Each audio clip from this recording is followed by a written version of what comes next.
I'm Carolyn Snyder, and I live in East Hampton. We're at Round Swamp Farm on 3 Mile Harbor Road. It was frightening. I think we all had mixed emotions. We didn't know what to believe. I mean, you listen to the news, you got a report from one and then a different report. My oldest grandson is a police officer, and the first thing he did was to come down here and mark the floors 6 feet apart, put signs out front. I mean, the lines here were to the road because people had to stay 6 foot apart, and we could only allow 10 people in at a time. It was very, very difficult. And then I had a third grandson who was in Special Forces up in the Navy, and he had the virus. And he called and he said, "Nan, you're not to go in the market." I said, "Tom, I'm in the back room." He said, "Nan, I don't even want you in the back room. I don't even want you in the backyard. You will die." He said, "I had the virus," and he's Special Forces, so he's a strong guy. He said for 3 days, his fever was so high that his bed couldn't stay on the floor. So that scared me even more. And I think the most difficult part of the virus was the unknown. I had to be in the house. I couldn't have my family. I couldn't have my grandchildren. And I couldn't be out here interacting with my customers, some that have been here 30, 40, 45, maybe a couple, almost 50 years. So that was very difficult. Your life changes. It comes to a stop almost. My 2 girls, Lisa and Shelley, and the rest of the siblings, their children decided they had to deliver food to people. I took the St. Luke's directory first of all, and I went through and I picked out all the names of the elderly, and then I called Connie Thomas in Wayne-Scott, and I asked her to search it out there for people that lived in Wayne-Scott. My sister Diana Katosi to search out Springs, and then they'd get all the names back to me. I'd generate a list and get it up to Brian in the office. And it didn't matter if you were rich or poor. It's just that there was a need there. You didn't have anybody maybe to go out shopping for you. They were also frightened.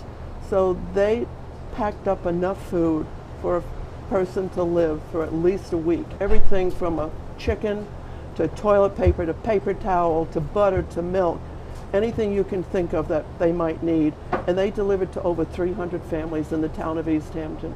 And then after that, they decided, well, now we have to make a living. So that's when they decided to do the delivery. And that too was very hard because they'd have to call somebody, they couldn't go to their house, they'd get them on the cell phone, they'd let them know they were coming, the person would come to the door, stay inside, and they would drop it on the porch and run because everybody was afraid. There was a lady in just this past weekend, and I didn't recognize her, and she said, "You saved the community." Do you know how it meant to people that were afraid to even go out and get a bottle of water, and you brought enough food for them for a week at least? My one sister that worked behind my main register, she was a godsend. She stayed behind the plexiglass. She sanitized her hands between each and every customer. She wore masks, and everybody felt very comfortable with her. They knew how careful we were. However, we did have somebody come down with the virus. We had to close for an entire week. It cost $7,000 to have this place sprayed and sanitized to make sure. We were closed 10 days to have it sanitized to reopen. I mean, we probably could have reopened and not even told anybody, but that's not who Round Swamp is. We've always cared about our customers. We treat our customers the same way we want to be treated. I miss not going to church. I watch it on YouTube or Facebook. I mean, it's not the same. I would go out in the backyard in the summer, sit under the awning and watch the birds and the bees and the butterflies. And sometimes I'd say to Father Burnell, maybe I got more out of church being home watching the birds, bees, and butterflies than sitting in that wooden pew. Family matters. Friends matter. My customers matter. Not being with people is really, really difficult. And I can't imagine how some people feel that really don't have a family.